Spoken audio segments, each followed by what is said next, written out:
کہتے ہیں، ایک یہ کہتے ہیں کہ میں سجدے میں تھا، میری ٹوپی گر گئی، امام صاحب نے سلام پھیرا، میں اپنی رکعت پڑھنے کھڑا ہوا تو ایک ہاتھ سے اٹھا کر میں نے ٹوپی سر پہ رکھ لی، اس سے نماز پہ تو کوئی فرق نہیں پڑا۔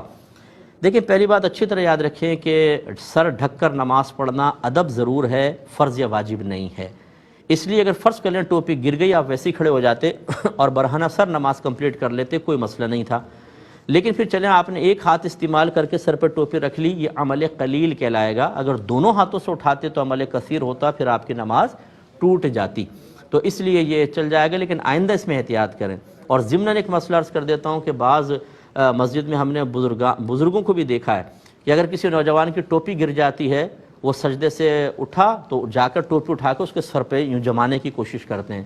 یاد رکھیں کہ میں نے جیسے بتایا کہ ٹوپی پہن کے نماز پڑھنا مستحب ہے، اچھا ہے، ادب ہے، لیکن اس کو یہ ٹوپی پہنانے کی کوشش کرنا حالت نماز میں یہ سخت گناہ ہے، کیونکہ آگے سے نکلنا منع ہے، کیونکہ نمازی کی توجہ ڈسٹرب ہوگی، اور یہاں پہ آپ ٹوپی اس کے سر پر رکھ کر جمانے کی کوشش کر رہے ہیں۔ تو جن کو مسائل معلوم نہیں ہوتے، بعض اوقات وہ مستحب کو سمجھتے ہیں واجب یا فرض ہے، لازم ہے، اور اس میں وہ گناہ کے مرتکب ہوتے ہیں، نیکی سمجھ کے گناہ کرتے ہیں۔ ایسا نہ کریں۔ اگر کسی نوجوان کی ٹوپی گر گئی ہے، گرنے دیں، آپ کو اٹھا کے رکھنے کی ضرورت نہیں۔